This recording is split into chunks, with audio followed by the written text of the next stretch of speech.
Moi et ma maison, nous servirons l'Éternel. Moi et ma famille, nous servirons. Le thème qui nous a été donné de traiter, c'est le thème sur la famille et la mission. La famille et la mission. Et je veux qu'on puisse lire deux petits textes, ils ne sont pas longs, deux petits textes qui vont nous aider à traiter ce thème. On commence aujourd'hui, mais on va poursuivre demain par la grâce de Dieu. Premier texte dans Éphésiens 3, chapitre 15. Éphésiens 3, chapitre 15. Il est dit ceci. Éphésiens 3, chapitre 15. Et le second texte, c'est dans Genèse, chapitre 2, le verset 27 et verset 28. Genèse 3, Éphésiens 3, 15. Je lis. À partir du verset 14. À cause de cela, je fléchis les genoux devant le Père, duquel tire son nom toute famille dans les cieux et sur la terre, afin qu'il vous donne, selon la richesse de sa gloire, d'être puissamment fortifié par son esprit dans l'homme intérieur. Donc, il s'agit de Paul qui parle aux Éphésiens, et il a dit beaucoup de choses avant, n'est-ce pas? Il a dit beaucoup de choses avant. Il a dit comment Dieu l'a appelé et lui a donné le ministère. Et quand il arrive au verset 14, il dit « Fléchis les genoux devant Dieu le Père, duquel toute famille dans les cieux et sur la terre tire son nom. » Nous savons que dans le ciel, il n'y a pas de femmes, il n'y a pas d'hommes. N'est-ce pas? Mais Dieu dit, à travers ce passage, qu'il y a des familles dans le ciel. C'est pas ça? Il dit toute famille qui existe sur terre et qui existe dans le ciel. Ce texte est en train de nous dire que toute famille sur la terre tire son origine de Dieu. Toute famille sur la terre provient de Dieu, que Dieu est le créateur et l'origine de toute famille. Quand nous voyons le Père, le Fils et le Saint-Esprit, nous sommes en train de parler d'une famille. Donc, quand Dieu crée l'homme sur la terre, qu'est-ce qu'il est en train de faire? Il est en train de reproduire ce qui est dans le ciel sur la terre. C'est la relation qui lie le Père, le Fils et le Saint-Esprit que Dieu a mis dans la relation qu'il y a entre l'homme et la femme, afin que l'homme et la femme produisent eux aussi une famille comme la famille qui est dans le ciel. Alléluia. Quand nous ouvrons, avant de lire Genèse, mais la famille ne s'arrête pas au Père, au Fils, au Saint-Esprit. Il y a des familles d'anges. Il y a des familles d'anges. Les chérubins, c'est une famille d'anges. Les 4 êtres vivants qui sont devant le trône, qui ont des yeux à l'intérieur et à l'extérieur, remplis de Dieu. Un à la face d'un aigle, l'autre à la face d'un veau, le troisième à la face d'un homme, et le quatrième à la face, quelle face encore? D'un lion. 4 faces. Ils sont remplis de Dieu en dedans et en dehors. C'est une famille. Les 24 vieillards qui sont devant le trône, c'est une famille. Les séraphins qui crient, Saint, Saint, Saint est l'Éternel, c'est une famille. Donc il y a des familles dans le ciel. Et ce sont ces familles que Dieu a voulu reproduire sur la terre. Est-ce que nous comprenons d'où la famille tire son origine? Ça vient de Dieu. Ça vient du cœur de Dieu. C'est un projet de Dieu qui existe dans son cœur, qu'il a matérialisé sur la terre en créant l'homme et la femme. Donc dans Genèse chapitre 2, versets 27 à 28, Genèse chapitre 2, versets 27 à 28, il est dit ceci. Genèse 1 plutôt, 27 à 28. Dieu, Genèse 1, Dieu créa l'homme à son image. Il le créa à l'image de Dieu. Il créa l'homme et la femme. Dieu les bénit et Dieu les dit, soyez féconds, multipliez, remplissez la terre et l'assujettissez, et dominez sur les poissons de la mer, sur les oiseaux du ciel et sur tout animal qui se meut sur la terre. Donc voici la création. Quand Dieu crée l'homme et la femme, qu'est-ce qu'il est en train de faire? Il est en train de reproduire ce qui est dans le ciel. Il est en train de l'amener sur terre. Il crée un homme et une femme pour que cet homme et cette femme se multiplient et créent des familles. Bien-aimés, voici l'origine de toute famille. Donc quand nous parlons du mot famille, le mot famille, dans le texte que nous avons lu dans Éphésiens 3,15, c'est le mot grec patria. Et ce mot désigne un ensemble de personnes qui ont des liens de sang ou qui vivent sous le même toit. C'est l'ensemble des personnes liées entre elles par le sang, le mariage ou par l'adoption. Donc, quand j'ai un lien de sang, ça veut dire qu'entre les parents et les enfants, il y a des liens de sang. Dans une famille, les cousins, les cousines qui font partie d'une famille ont des liens de sang. Parce qu'ils sont issus, les cousins, ce sont les enfants des frères ou des sœurs d'une famille. Donc, il y a parfois un lien de ressemblance, n'est-ce pas? C'est ça la famille. Ou alors des enfants adoptés dans une famille. La famille, c'est la succession des individus qui descendent les uns des autres par génération. Tu peux te rappeler, pour ceux qui ont les grands-parents qui sont encore vivants, qui ont eu l'occasion de connaître leurs grands-parents. On connaît le grand-parent, parfois on connaît même l'arrière-grand-parent. Donc c'est les générations d'individus qui sont tous liés les uns aux autres. Quand on parle de famille, on parle de personnes qui vivent sous le même toit, parents et enfants. Alors pourquoi nous prenons le temps de définir ces choses? Parce que le monde est en train de donner une autre signification au mot famille. Est-ce que vous comprenez? Le monde est en train de dire ce que Dieu appelle famille là, ça ne peut pas être juste monsieur, madame, les enfants et puis les cousins. Non, ils vont donner une autre définition au mot famille. Et ça a commencé. Aujourd'hui en Europe, il y a deux messieurs, ils sont dans une maison. Ils vont adopter des enfants. Ils disent qu'ils s'appellent famille. C'est pas vrai? Vous avez deux femmes, elles disent, elles s'aiment. Elles se mettent dans une maison, elles disent qu'elles forment un couple. Elles vont adopter des enfants ou bien elles vont faire voir la médecine pour procréer. Une va procréer, elles appellent ça famille. Et des lois ont été prises pour que personne ne dise le contraire, que ça, ce n'est pas une famille. Aujourd'hui, il y a des pays, si un monsieur prend un monsieur, ils s'en vont devant le maire, ils disent on va se marier. Si le maire dit non, le maire là, on le poursuit en justice. Est-ce que vous comprenez? Parce que c'est le projet de Satan de détruire ce que Dieu a construit. Donc nous sommes en train de dire, la famille biblique là, elle remonte au cœur, au projet qui est dans le cœur de Dieu. Ce qui était dans le ciel, c'est ce qu'il a amené sur la terre. Et comme dans le ciel, les esprits ne se reproduisent pas par rapport sexuel, Dieu a permis que ce soit par la reproduction que l'homme et la femme se multiplient, qu'ils se perpétuent, qu'ils donnent des enfants, que les enfants portent leur nom et que de descendant en descendant, le nom d'une personne soit conservé. Alléluia. Est-ce que nous avons compris ce que c'est que la famille?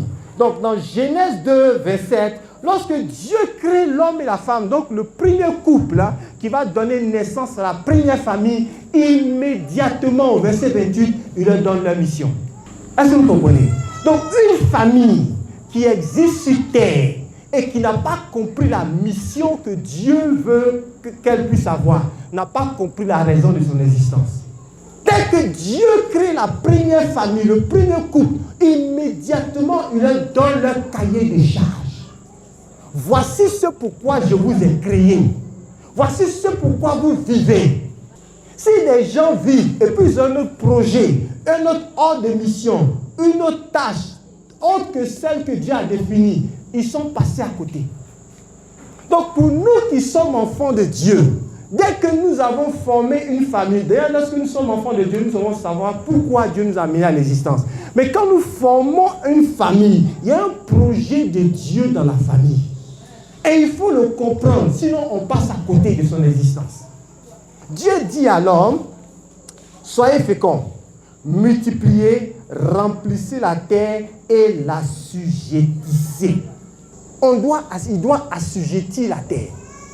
Il doit exercer le règne de Dieu qui est dans le ciel. C'est ce même règne que l'homme devait exercer sur la terre. Et donc il a dit, soyez féconds, donc reproduisez-vous. Reproduisez-vous. Une famille spirituelle, une famille en Christ, elle doit avoir deux reproductions. La reproduction pour avoir des enfants physiques et la reproduction pour avoir des enfants spirituels. Si nous n'avons pas compris cela, ce que nous avons compris est incomplet. Si tout ce que nous faisons, c'est avoir des enfants, bien aimés, et les enfants spirituels, ils sont où? Vous comprenez? Donc, c'est bien, j'ai des enfants, physiquement. Mais où sont tes enfants spirituels? Où sont tes fils et tes filles que tu as gagnés par l'évangélisation? Où ils sont? C'est une tâche que Dieu nous a donnée. Donc il dit, soyez féconds. Es-tu fécond, mon frère? Es-tu fécond, ma soeur? Es-tu fécond, famille de Christ? Où sont les enfants spirituels que tu as produits? Voilà la mission que Dieu nous confie. Maintenant, quand il dit, soyez féconds, après la fécondité, il dit maintenant, multipliez-vous. C'est-à-dire que tu dois, les enfants que tu as faits, je ne parle pas simplement des enfants biologiques, je parle des enfants spirituels, ils doivent se multiplier. Ils doivent remplir la terre. Il y a des territoires qui doivent conquérir. Tes enfants spirituels doivent conquérir des territoires. Il y a des endroits où Christ n'est pas. Tes enfants spirituels doivent conquérir ces territoires. Et ils doivent assujettir. Ça veut dire quoi assujettir? Ça veut dire rendre esclave. Rendre esclave. Écoutez, au moment où Dieu donnait déjà cet ordre-là, Satan avait déjà chuté. Et Satan voulait prendre possession de la terre. Les esprits étaient déjà balancés sur la terre. Chassés du trône céleste. Mais Dieu dit à l'homme, tout ce qu'il te faut pour assujettir, pour conquérir des territoires, pour te reproduire, pour te multiplier, je te l'ai donné. Alléluia.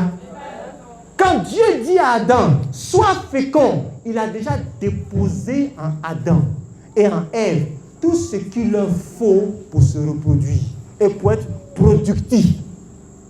L'entreprise que tu dois mettre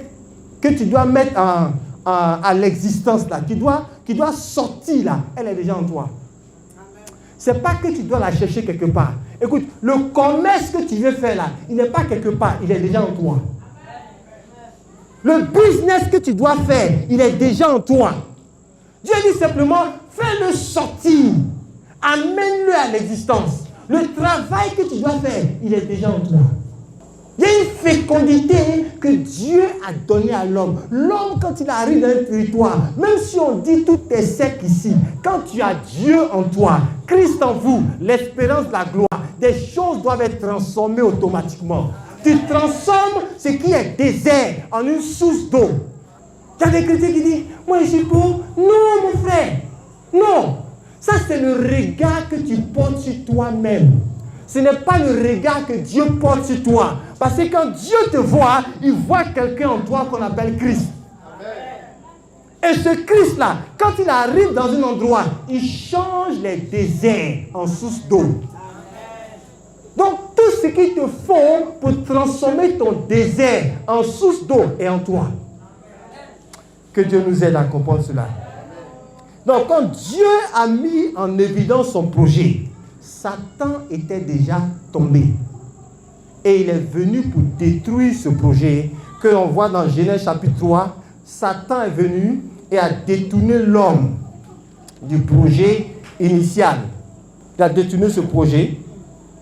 Satan de ce projet Adam et Ève avaient une relation avec Dieu. La Bible dit Genèse chapitre 3 verset 8. Alors ils entendirent la voix de Dieu qui parcourait le jardin. Adam communiait avec Dieu. Adam avait une intimité avec Dieu. Cette famille, ce premier couple avait une relation avec Dieu. Et je vais vous montrer par la suite comment, en tant que famille, il nous faut avoir un autel à l'Éternel dans notre maison. Chaque maison doit être une cellule. S'il n'y a pas de cellule, il n'y a pas de mission. C'est-à-dire, ce qu'on appelle l'église là, c'est l'ensemble des familles qui se mettent ensemble. Sinon, l'église là, elle est d'abord où?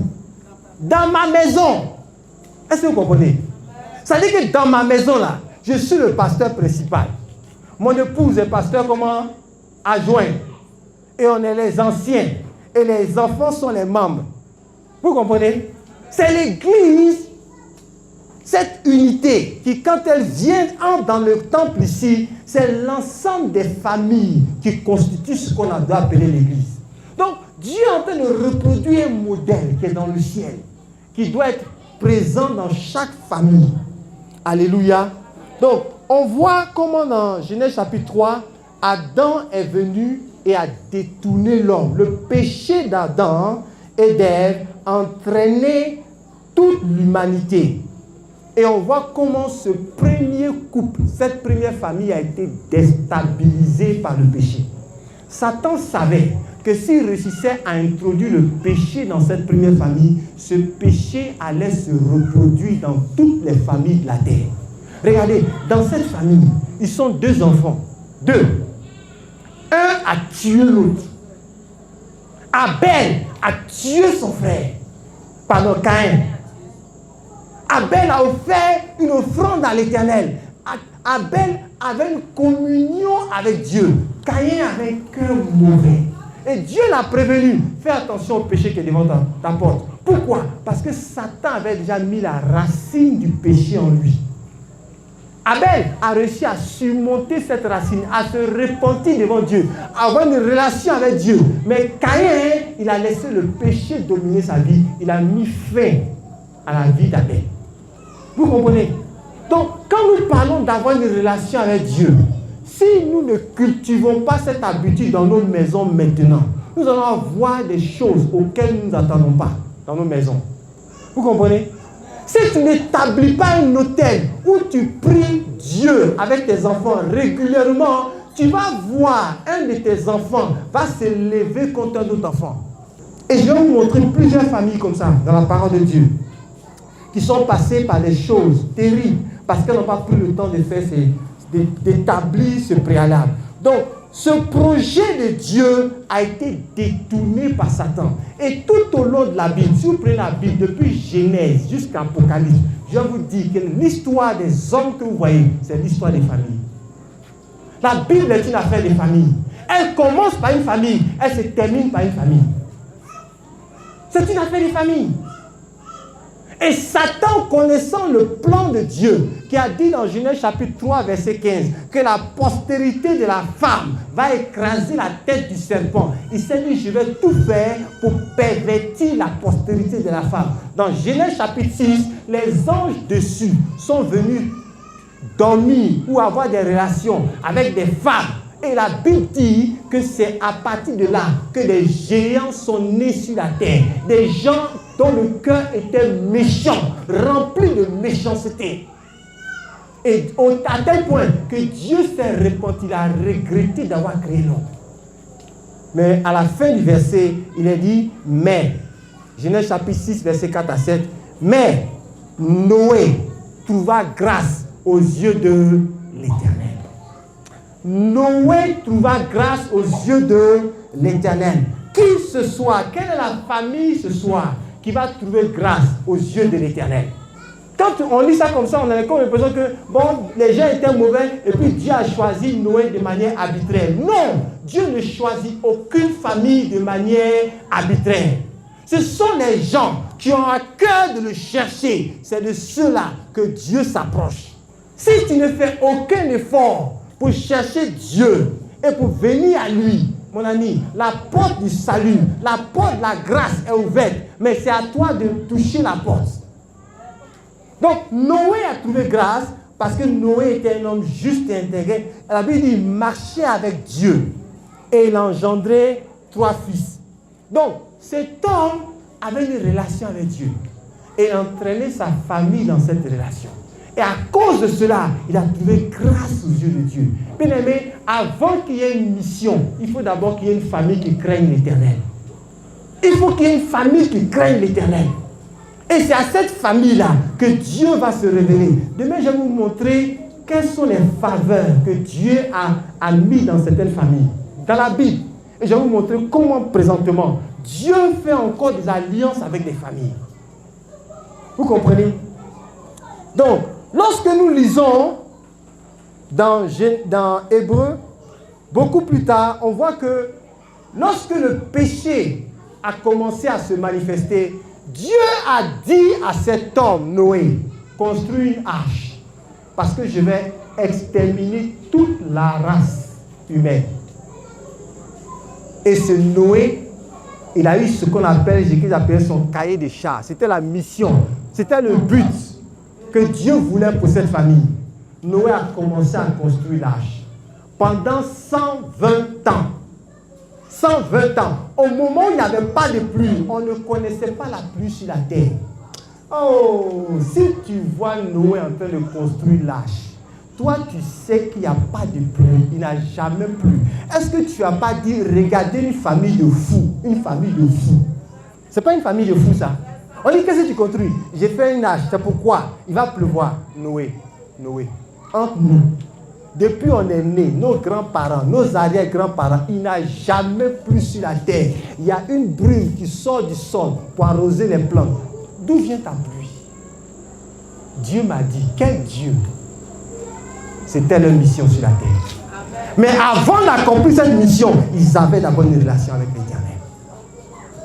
Quelle est ta mission, famille qui m'écoute? Quelle est la mission particulière que Dieu t'a donnée? Est-ce que nous comprenons? Et il a fait cela de manière patiente, avec persévérance, pendant 120 ans. Et dans Hébreu, la Bible dit que Noé a sauvé sa famille. Mon frère, ma soeur, si tu ne sauves personne sur la terre, sauve au moins ta famille. Si tu ne sauves personne sur la terre, sauve au moins qui? Ta famille. À cause de ça, on parle de Noé dans le livre des Hébreux, dans les héros de la foi. Il est mentionné. Il a sauvé combien de personnes? 8. Lui-même, sa femme, ses 3 enfants. Et les femmes, ça fait combien? 6, 8. C'est tout. À cause de 8 personnes, on parle de Noé. Sauve ta famille. Dis à ta soeur, dis à ton frère, sauve au moins ta famille. Sauve au moins ta famille. Sauve au moins ta famille. C'est ça la mission. Donc, Dieu m'a appelé, Actes chapitre 16, verset 31. Crois au Seigneur Jésus et tu seras sauvé, toi et ta famille. Donc, mon rôle, quand Dieu m'a appelé, si j'ai compris mon rôle, en tant qu'enfant de Dieu, les premières personnes pour qui je dois prier, c'est qui? Ma famille. Ils doivent être sauvés. Et quand je parle de famille, je vais aller au-delà de toi et puis tes 3 ou 4 enfants. Ta famille, tes cousins, tes cousines, tes neveux, tes nièces. Rahab, la prostituée, elle a sauvé qui? Toute sa famille. Elle a appelé son père, sa mère, ses frères. Venez où il y a une armée d'Israël qui arrive. Si vous n'êtes pas dans la maison là, avec moi, vous êtes morts. Ils se sont mis là dans la maison là. Et puis, les murs de Jéricho sont tombés. Elle a sauvé sa famille. Elle a sauvé son père, sa mère, ses frères. Elle a sauvé sa famille. Sauve ta famille. Et ça commence par la prière. Demain, je vais vous parler des liens de sang ou des péchés de sang ou même des dominations qui sont dans les familles. Je vais vous expliquer. Vous allez comprendre que votre rôle là, ma soeur, ton rôle est grand. Il y a des choses que tu peux arrêter. Est-ce que vous savez qu'il y a des familles où les gens n'atteignent pas 60 ans? Non. Vous avez entendu? Il y a des gens, il y a des familles. On n'atteint pas 60 ans. Ça là, c'est diabolique. Il y a une alliance, il y a un autel qui parle et qui a déclaré que les gens dans cette famille, dans cette lignée, ils ne passent pas 60 ans. Je connais un frère. Ça dit, dans leur famille, les gens n'atteignaient pas 21 ans. Quand il a vu son frère mourir, quand il a vu ses frères mourir les uns après les autres, il a compris qui serait le prochain. Il a dit Dieu. Il a commencé à chercher les hommes de Dieu pour le délivrer. Quand il n'a vu personne, Dieu lui a dit, tu cherches qui? C'est toi-même. Ce que tu veux aller chercher chez les autres, là, c'est en toi. Christ en vous, l'espérance de la gloire. C'est à lui qu'il faut crier. Oh, il a commencé à jeûner, à prier comme un fou. Il dit, je ne serai pas la prochaine victime. Je mets fin à ça. Demain, on va prier pour les familles. Demain, on va prier pour les familles. S'il y a des choses dans ta famille, on va mettre fin à ça. Alléluia. On va mettre fin à ça. Donc, ce Noé, il a sauvé sa famille. Et lorsqu'ils sont sortis de l'arche, à partir de Genèse chapitre 10, on nous donne le nom des fils de Noé, Sem, Cham et Japheth. Et on nous dit que c'est de ces trois personnes-là que sont venues les nations qu'il y a sur la terre. Est-ce que vous comprenez que toutes les nations qui sont sur la terre viennent des fils de Noé? Donc quand Dieu te regarde, Dieu ne voit pas une personne, il ne voit pas une famille. Dieu voit une nation derrière toi. Chaque personne que vous rencontrez sur la terre, mon frère, ce n'est pas une personne que tu vois. Tu peux voir une personne, mais quand Dieu regarde la personne, là, il voit un peuple, il voit une nation. Lorsque Rebecca, elle avait des enfants qui se battaient dans son sein, la Bible dit, elle alla consulter l'Éternel. Et l'Éternel lui dit, tu as deux nations dans ton ventre. Ah, moi je pensais que j'avais des enfants. Elle dit non, ce n'est pas des jumeaux. Ce n'est pas juste des jumeaux. Il y a deux nations. Le plus petit va être au-dessus du plus grand. Dieu voit la destinée d'une personne avant qu'elle ne naisse. Et donc derrière toi, Dieu ne te voit pas que toi seul. Il voit tes enfants biologiques, mais il voit des nations spirituelles que tu vas sauver. Il voit des gens que tu vas amener à Christ par ton salut. Il voit des familles que tu vas sauver. Il voit des personnes que tu vas délivrer. Il voit tout ce monde-là. C'est pourquoi tu ne dois pas rester les bras croisés. Tu ne peux pas vivre ta vie en disant, moi et ma famille, on est là. Non, il faut voir plus grand. Dieu a un projet qui est plus grand pour toi. Alléluia. Donc Dieu, les nations, toutes elles sont là dans Genèse chapitre 10.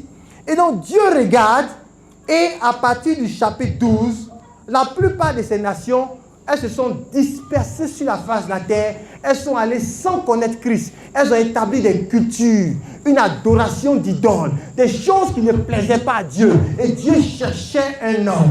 Dieu cherchait une famille. Dieu cherchait des gens. Genèse chapitre 12, Dieu dit à Abraham, Abraham, parle de ton pays. Alléluia. C'est une famille. Dieu a trouvé une famille qui craignait son nom. Il dit, je vais te prendre du milieu des familles, du milieu des nations. Je vais t'emmener dans un endroit et de là, je vais faire de toi une nation qui va être la nation modèle sur la terre. Israël devait être la nation qui, si quelqu'un cherche Dieu sur la terre, si quelqu'un cherche un peuple qui craint l'Éternel, quand il lève les yeux vers Israël, il dit, voici des gens qui craignent Dieu. Voilà ce que Dieu voulait faire. Est-ce que vous avez compris? Donc, dans le quartier où tu es, quand Dieu veut montrer aux gens qu'il existe, il est en train de dire, allez voir la famille Kofi. Amen. Allez voir la famille Kwasi. Allez voir la famille. Est-ce qu'on peut dire ça de toi, mon frère? Voilà le but de Dieu. Israël devait être la lumière des nations. Voilà ce que dit la Bible. La lumière des nations. Pourquoi? Parce qu'Ésaïe 70, les nations sont dans l'obscurité. Les ténèbres couvrent la terre. L'obscurité couvre les peuples. Écoutez, les peuples de Côte d'Ivoire, il y en a 33 au nord de la Côte d'Ivoire. Ils sont encore dans les ténèbres. Les ténèbres noires. Ça dit que c'est des démons qui règnent sur eux. Donc quand Dieu, même dans ce quartier où vous êtes là, il y a beaucoup de familles qui sont dans les ténèbres. Est-ce que vous le savez? Donc, Dieu veut que tu sois la lumière de ces familles. C'est pour ça qu'il t'a établi ici. Et qui dit, moi, mais c'est parce que je n'avais pas les moyens d'avoir une maison là-bas, c'est pour ça que je suis venu ici. Non, hein, c'est pas ça. Et ça, c'est ce que toi tu crois. Dieu, il a vu les ténèbres qu'il y a ici. Et puis, il t'a fait habiter ici. Si tu n'as pas compris ça, tu vas passer ton temps à t'apitoyer sur ton sort au lieu de voir ce que Dieu veut faire au travers de ta vie. Tu as une mission. Ne passe pas à côté de ta mission. Donc Dieu se révèle à Abraham et dans Genèse chapitre 12, à partir du verset 3, la première chose que Abraham fait lorsqu'il arrive à Canaan, c'est d'établir un autel. La première chose qu'une famille en Christ doit faire, c'est d'établir un autel dans ta maison. Mon frère, ma soeur, toi qui es marié, enfant de Dieu, est-ce que tu pries, est-ce que tu lis la Bible avec tes enfants? C'est ça l'autel dont il est question. Il y a des familles, monsieur et madame ne prient pas ensemble. Ce n'est pas un autel. Ils ne prient pas avec les enfants. Il faut établir un autel. Parce que la famille, l'autel, la communion avec Dieu passe avant la mission. C'est d'ailleurs parce que tu es établi sur Dieu que tu as une mission. Si tu n'as pas de vie à l'intérieur, tu n'as pas de mission. Tu n'as pas de mission. C'est pour cela que Paul, lorsqu'il donne des conseils aux évêques, aux diacres, aux anciens, il dit que l'évêque soit irréprochable, mari d'une seule femme, sobre, modéré, conciliant. Et il doit diriger bien sa maison. Car si quelqu'un ne sait pas prendre soin des siens, comment peut-il prendre soin de l'église du Seigneur? Donc, l'autel doit être établi dans ta maison. Après, seulement tu peux sortir. D'ailleurs, ce qu'on appelle la mission là, c'est l'expression de la vie intérieure que j'amène à l'extérieur. Ce qu'on appelle la mission, c'est rien d'autre que ça. Hein. C'est la vie que j'ai avec Dieu là. C'est cette vie-là que j'amène à l'extérieur. Donc si je n'ai pas la vie, je ne peux rien amener à l'extérieur. Est-ce que tu as cette vie, mon frère, ma soeur? Est-ce que tu as cette vie? Donc, lorsque nous voyons Abraham, nous voyons déjà l'expression de cette personne qui a une communion avec Dieu. Quand, pour parler encore des nations, quand vous voyez parfois nos villages, certains de nos villages, le village où tu es là, c'est le nom de quelqu'un qui est devenu le nom du village. C'est-à-dire que c'est celui qui a bâti le village là. C'est son nom qu'on a donné au village. C'est pas ça? C'est-à-dire que c'est une famille.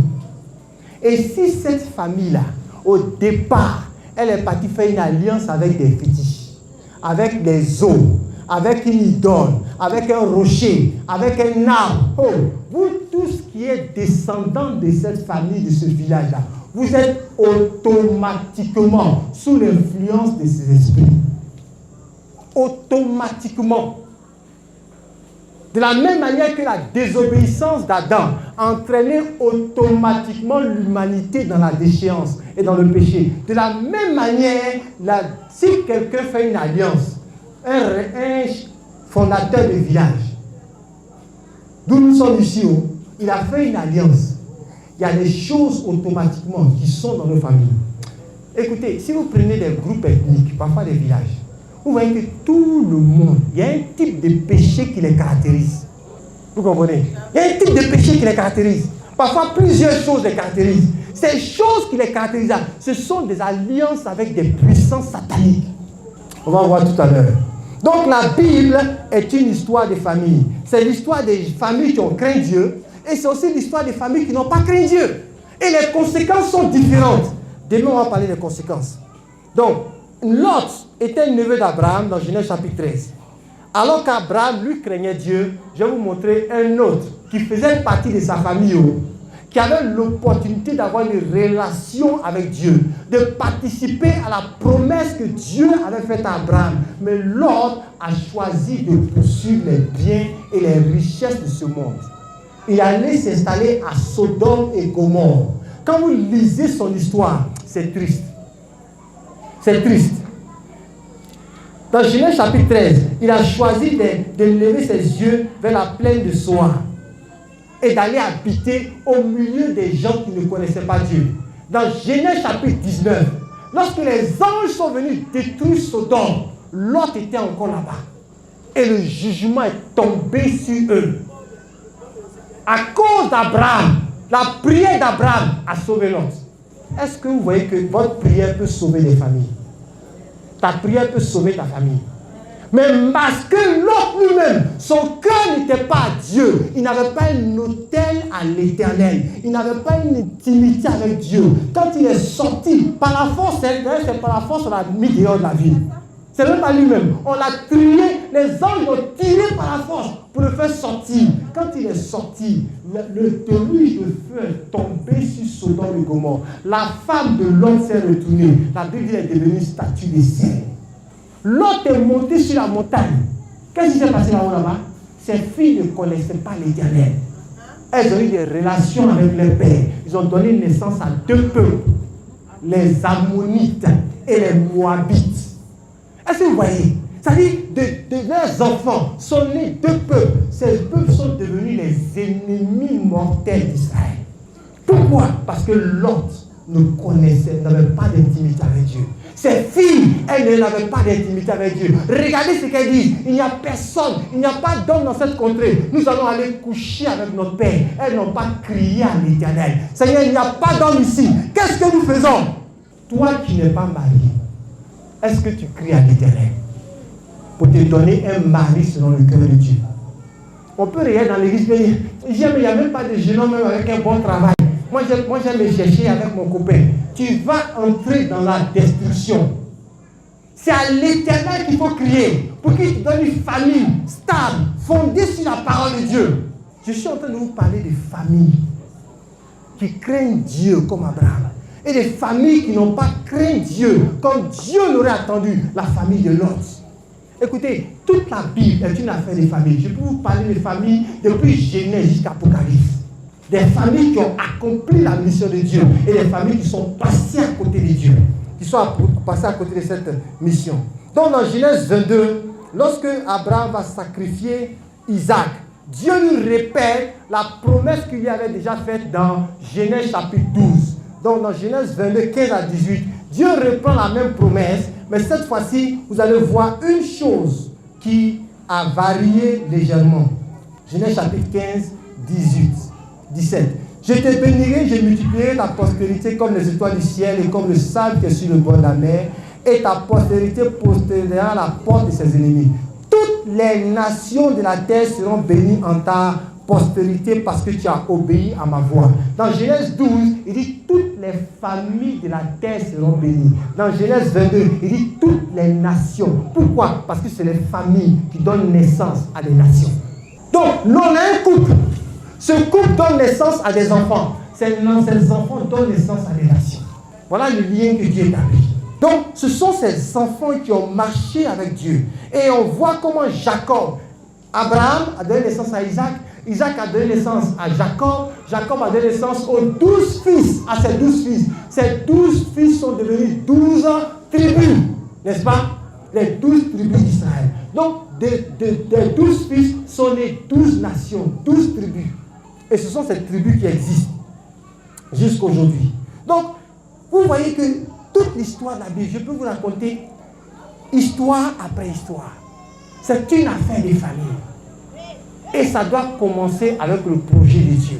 Dieu veut trouver dans cette communauté des enfants, des femmes qui le craignent, des hommes qui le craignent et qui vont former des foyers ou des familles sanctifiées par le Seigneur, où il y a un autel, où ils communient régulièrement avec Dieu. Et à ces personnes-là et à ces familles-là, Dieu donne une mission.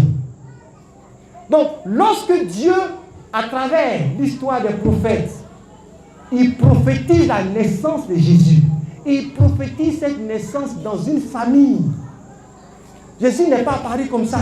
Il est apparu dans une famille. L'ange apparaît à Marie. Et puis il dit, Marie, tu vas donner naissance à celui qui va sauver son peuple de ses péchés. Matthieu chapitre 1, 20 à 24. L'ange apparaît à Marie. Il dit, tu vas mettre au monde un enfant. C'est lui qui sauvera son peuple de ses péchés. Et parce que Marie craignait l'Éternel, elle a reçu cette offre. Et elle et son mari, ils ont marché selon la volonté de Dieu. Joseph aurait pu divorcer de Marie, mais il craignait l'Éternel. Et Dieu savait qu'il le craignait. Il a averti en songe, ne crains pas de prendre mari pour femme, car l'enfant qu'elle a conçu, c'est vient du Saint-Esprit. Et ils ont mis au monde cet enfant et ils l'ont protégé. Il était constamment, divinement averti en songe. Prends l'enfant, fuis en Égypte, car il y a les héros, va le tuer. Il a obéi. Quand l'enfant, après ce temps, quand Hérode est mort, un ange encore lui a parlé. Prends l'enfant, reviens en Israël. Il est revenu. Donc, nous sommes les bénéficiaires de l'obéissance de cette famille. Est-ce que vous comprenez? Ils ont laissé derrière eux une postérité. Nous sommes cette postérité. Quand Dieu a fait la promesse à Abraham, je vais te donner une postérité aussi nombreuse que le sable qui est sur la mer, qui est sur le bord de la mer, c'est Israël. Et une postérité aussi nombreuse que les étoiles qui sont dans le ciel, c'est nous. Nous sommes la postérité du ciel. Et toute l'histoire d'Israël, toute l'histoire des hommes qui ont marché avec Dieu, c'est l'histoire des familles, des gens que Dieu a rencontrés et des familles qui ont créé l'Éternel et qui sont évertués à faire en sorte que le programme de Dieu s'accomplisse. Donc, lorsque nous arrivons à Jésus, je ne vais pas m'attarder sur tout ce que Jésus a fait. Nous connaissons son ministère. Comment il s'est révélé aux hommes en Israël. Au verset, en Marc chapitre 16, verset 15, Jésus, finissant sa mission, a donné cet ordre aux disciples. Allez par tout le monde et faites de toutes les nations des disciples. Donc on a déjà dit que le mot famille, c'est le mot nation, n'est-ce pas? C'est des nations, c'est des familles qui donnent naissance à des nations. N'est-ce pas? C'est des familles qui donnent naissance à des nations. Donc quand Jésus dit « Allez faire de toutes les nations des familles », il est en train de dire « Allez faire de toutes les familles des disciples ». C'est la même chose. Donc nous sommes dans cette communauté de Kosiwen. Quelle est notre mission? Notre mission, c'est de faire en sorte que toutes les familles qui sont ici, elles entendent l'évangile et elles se donnent au Seigneur. Voilà notre mission. Et pour l'accomplir, je dois m'assurer que dans ma maison, le nom de Christ est craint. Je dois m'assurer qu'il y a un autel où je communie avec Dieu, où mes enfants entendent la parole de Dieu, où ils marchent eux-mêmes dans la volonté de Dieu. Quand j'établis cet autel et que je commence, où je suis cette lumière, alors seulement je peux éclairer les autres qui sont dans les ténèbres. Toute l'histoire de la Bible est une histoire des familles. C'est une histoire des familles. Alléluia. Donc nous devons comprendre ce que Dieu attend de nous. Lorsque ce Jésus va se faire baptiser dans les eaux du Jourdain par Jean-Baptiste, vous avez les 3 personnes de la famille de Dieu qui sont en train de s'exprimer dans l'eau. Jésus se fait baptiser. Le ciel s'ouvre.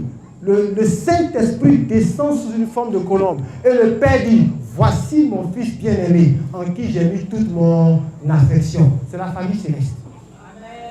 C'est la famille céleste.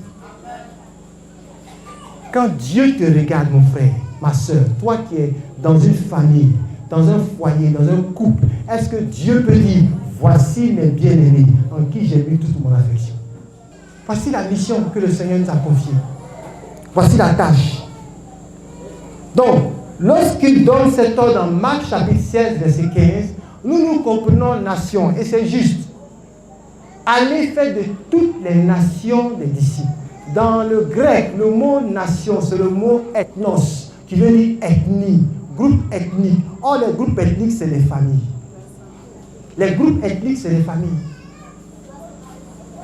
Et ces familles sont dans les ténèbres. Et nous avons reçu l'ordre de délivrer ces personnes des ténèbres. Dans Marc chapitre 1, verset 8, je vais essayer d'aller vers la fin parce que je veux qu'on passe du temps dans la prière. Nous avons programmé, si je crois que ça tient toujours, pasteur, une évangélisation pour demain. Voilà. Mais avant de partir à l'évangélisation, nous devons recevoir ce que Jésus a reçu quand il allait se faire baptiser. Actes chapitre 1, verset 8, vous recevrez une puissance, le Saint-Esprit survenant sur vous, et vous serez mes témoins à Jérusalem, en Judée, en Samarie jusqu'aux extrémités de la terre. Alléluia.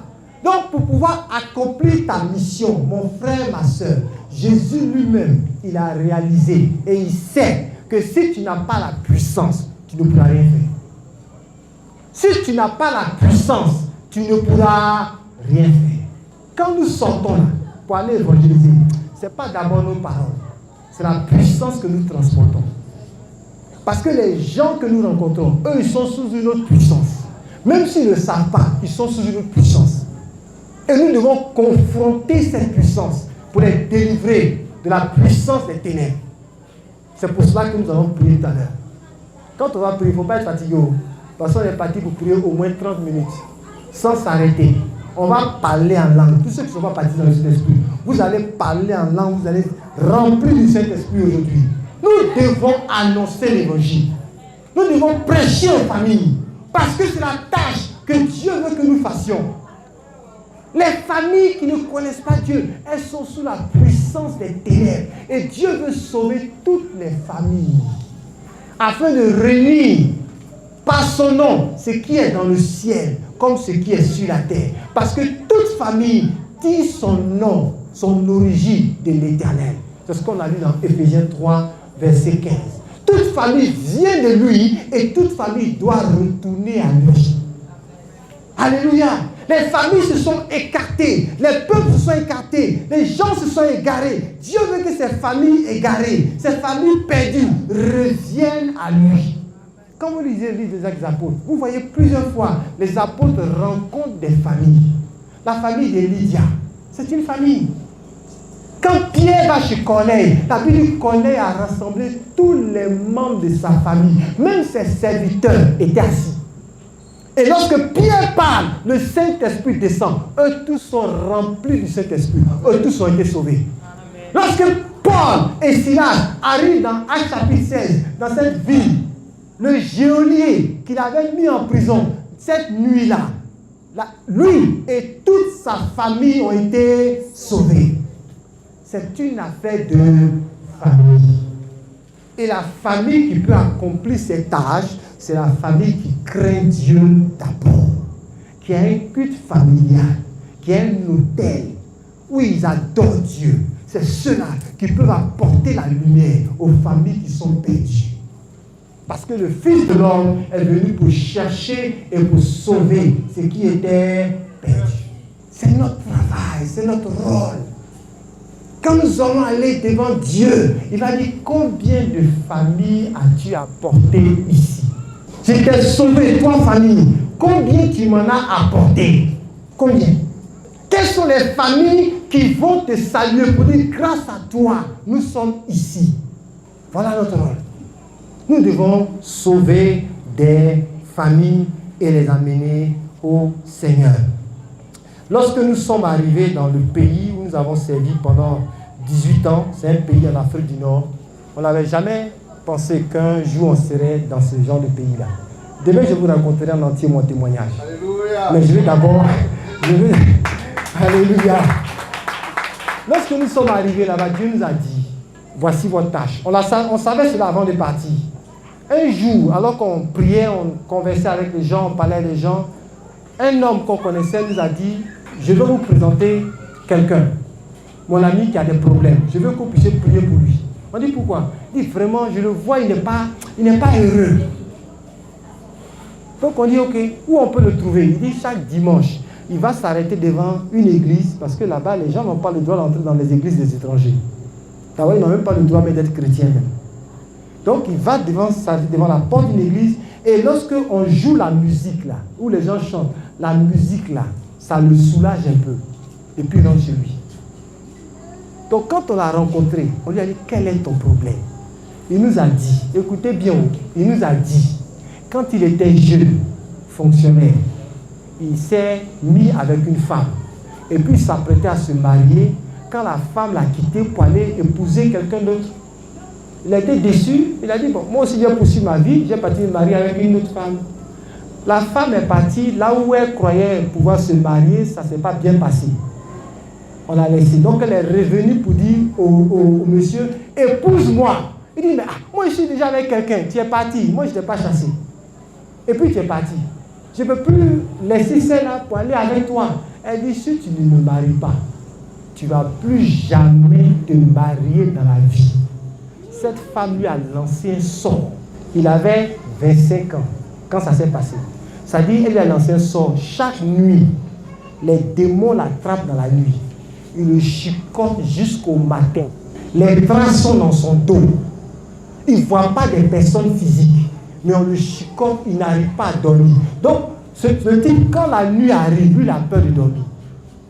Et donc, il vivait comme ça, sans pouvoir dormir. Parfois, c'est au travail qu'il dormait. Heureusement qu'il était fonctionnaire, sinon on l'aurait peut-être renvoyé. Est-ce que vous comprenez? Il a vécu ça pendant 35 ans. Il n'a pas pu se marier à une femme. Donc, il n'a pas eu de descendants. Seul, comme nous l'avons rencontré, il était gros comme ça. Il avait le diabète, il avait l'hypertension. Quand quelqu'un ne dort pas, ça déclenche des maladies.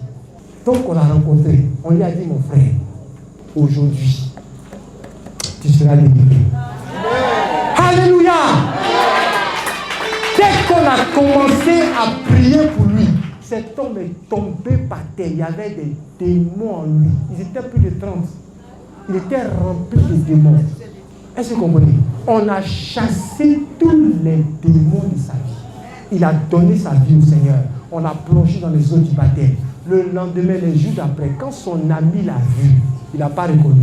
Alléluia. Parce que cet homme, alléluia, parce que cet homme, il n'y avait pas de sourire sur ses lèvres.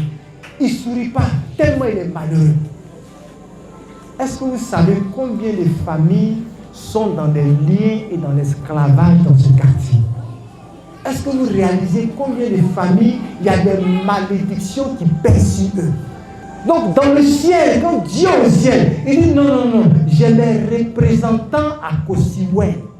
J'ai des familles que j'ai oint qui vont faire le travail. Et toi tu es assis. Tu ne parles pas à quelqu'un. Tu es là, tu te plains. Et moi-même, ma condition là, moi-même, ma condition. Arrête de t'apitoyer sur toi-même. Lève-toi et accomplis la mission. Alléluia. Car c'est ceux-là qui ont compris la raison de l'existence, qui se mettent en mouvement. C'est à ceux-là à qui Dieu dit à des choses. Suivez la personne. Parce qu'il nous a dit, cherchez d'abord le royaume des cieux et sa justice. Et toutes choses. C'est quoi toutes choses? Dites-moi, qu'est-ce qu'on peut mettre dans toutes choses? Non, je veux qu'on cite. Il y a maison, il y a voiture, il y a l'argent, il y a le bonheur, il y a les habits, il y a les bijoux, il y a tout. Dis à ta soeur, il y a tout dedans. Il y a tout dedans. Alléluia! Il n'a pas dit de chercher ces choses, il dit de le chercher lui. On raconte l'histoire de 3 femmes.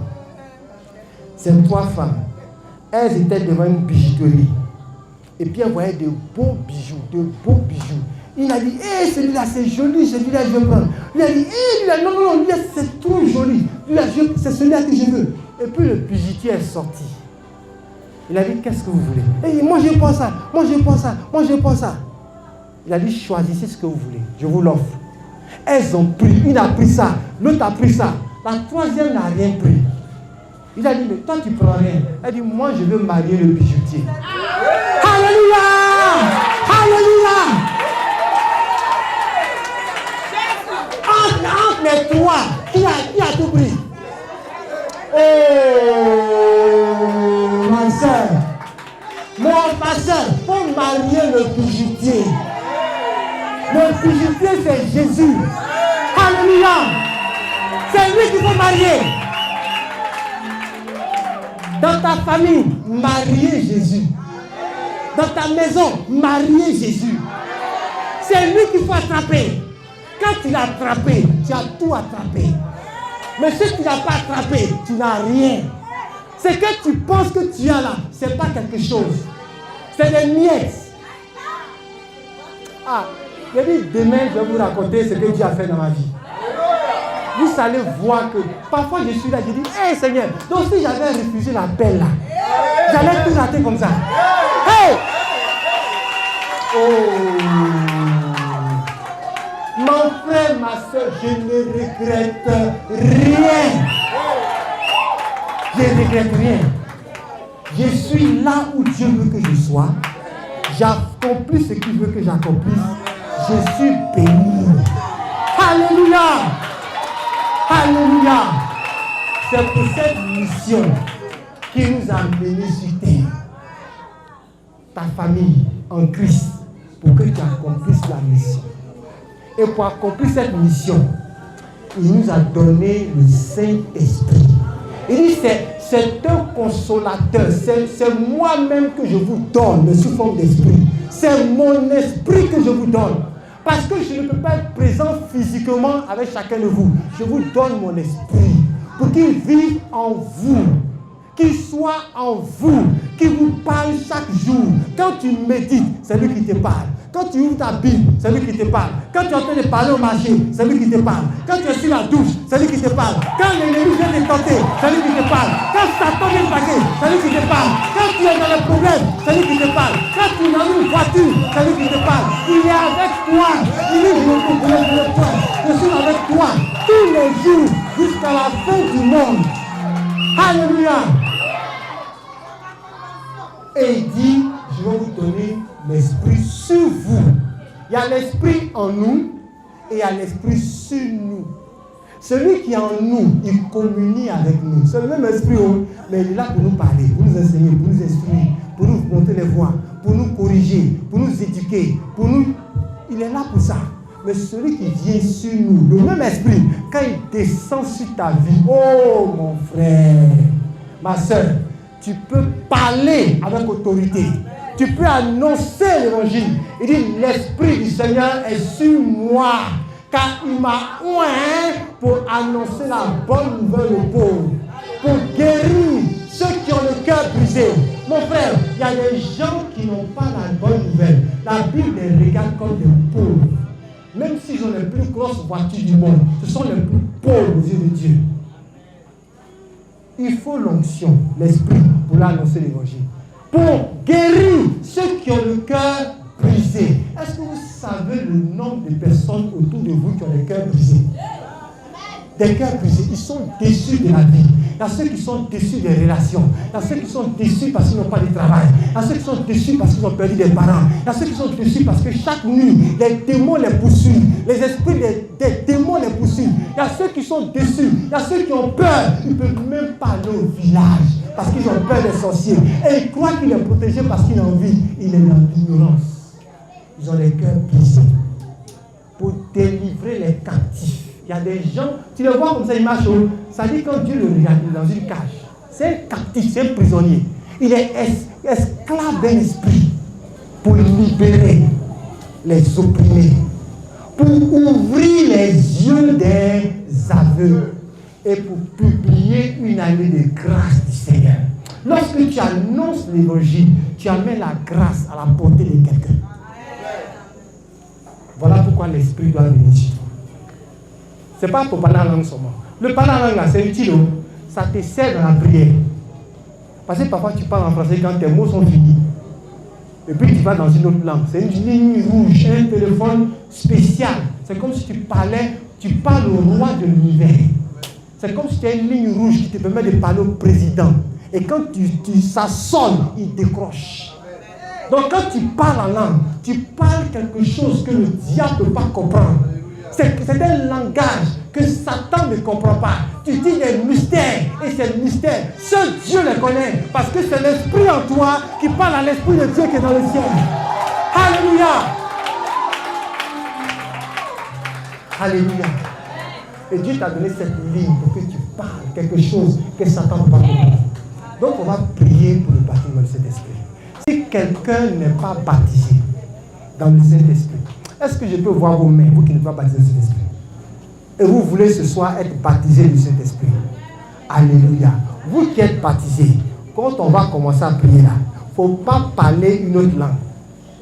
Parle simplement la langue que tu connais. Il faut que nos frères soient baptisés parce que demain, on va évangéliser avec cette puissance. Commençons à parler, bien aimés, commençons à parler. Lèvons-nous, commençons à prier, on va prier. Nous devons être remplis parce que demain, nous allons évangéliser. Nous allons amener la lumière dans les familles qui sont dans ce quartier. nous allons apporter la lumière de Christ. Parce que Dieu nous a établis pour que nous soyons la lumière des nations, la lumière des familles. Commence à parler à Dieu, commence à parler à Dieu, commence à parler à Dieu. Bien-aimé, commence à prier, commence à prier, commence à prier, commence à prier. Oh,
Hallelujah.